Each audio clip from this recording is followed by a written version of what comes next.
Jimmy Uso's storyline and direction became extremely clear this week, so we'll see what's new there. We'll also check out what's going on with the Street Profits, Olivia Rodrigo Smackdown mention, and more. Let's start things off with Jimmy Uso's story, because it looks like this story was finally put back on track.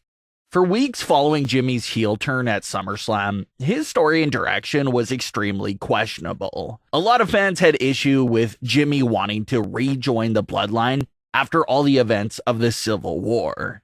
And everyone just had lots of problems finding the logic there with that new direction.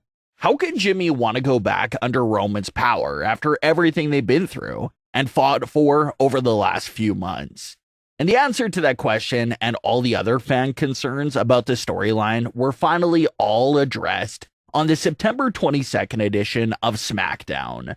John Cena and AJ Styles made their way to the ring to call out Jimmy Uso and Solo Sikoa and challenge them to a tag team match. Jimmy and Solo made their way to the ring, and right away during this opening segment of the show, we start seeing those big hints about what Jimmy is really up to.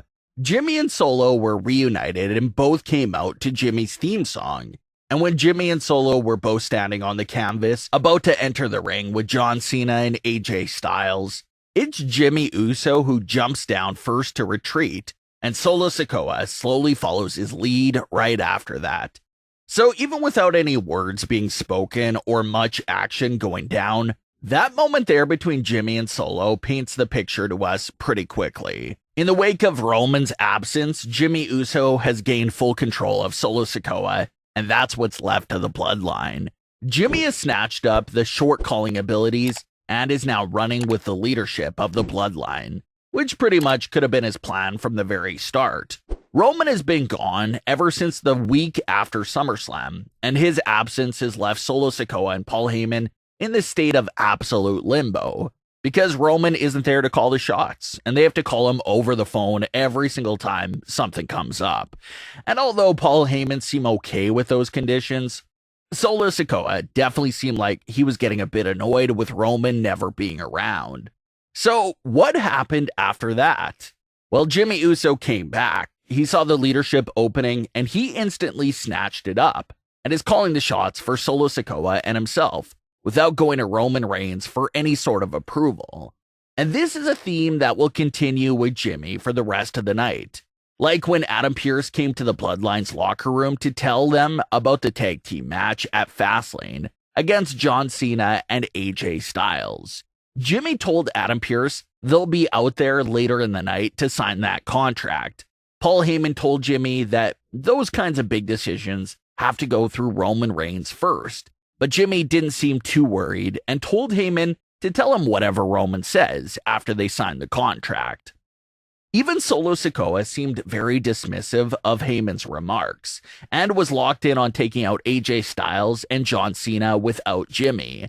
And then right as the contract signing was supposed to take place, the camera goes over to Jimmy Uso leading an attack on AJ Styles, while Solo Sikoa jumps off the top of the backstage equipment onto AJ Styles. So once again, same idea and theme we've been seeing the entire night. Jimmy Uso is leading the charge, and Solo Sikoa is right behind him following his lead. Paul Heyman and the Bloodline made their way to the ring following the attack, and Heyman bragged about being in possession of the signed John Cena Fastlane contract and how he had no partner. But before Heyman can say much else, we get another one of those power trip moments from Jimmy Uso. Jimmy snatches the mic out of Paul Heyman's hand and brags about what happened when you mess with the Bloodline. John Cena came out to try and avenge AJ Styles, but he didn't get that far. The numbers advantage was eventually too much for John Cena, with Solo and Jimmy unleashing another brutal attack on him. And to close out the show, Jimmy raised his one-hand gesture up in the sky, and Solo Sikoa raised his hand as well. Jimmy looked over as Solo was raising it up and seemed to be happily surprised that Solo joined him for the pose. So this was a great week that answered so many questions for Jimmy's direction and gave us a lot of foreshadowing of what potentially could be in store for Jimmy Uso. With Roman not being around, there's no one left in the bloodline to turn Jimmy away and say no. So Jimmy is now taking advantage of that and not only placing himself back into the bloodline as an ordinary member, he's basically making himself the interim tribal chief. So although Roman was very pleased with Jimmy following his SummerSlam actions, we can only assume that Roman will no longer be pleased with Jimmy once they eventually meet again, possibly sometime in October. Jimmy is literally calling all the shots, leading all the charges, and taking full control of the bloodline, and we're all aware that Roman doesn't appreciate anyone trying to take his spot at all. Another thing to consider here is Solo Sikoa. Despite being a bit hesitant at first, Solo Sikoa appears to now enjoy being under Jimmy's leadership. So if Roman returns and kicks Jimmy back out, will Solo decide to head out as well with Jimmy? Or will Solo remain loyal to Roman? Whoever gains Solo Sikoa on their side will obviously be at a big advantage for sure. We'll have to see what ends up happening with this story at Fastlane. Reports also claim that LA Knight was supposed to come out and assist John Cena in fighting off the bloodline, but his role in the show had to be pulled at the last second due to him testing positive. Maybe LA Knight could be back by next week if he's no longer positive, and maybe that's where they'll set up that moment of LA Knight becoming Cena's new partner.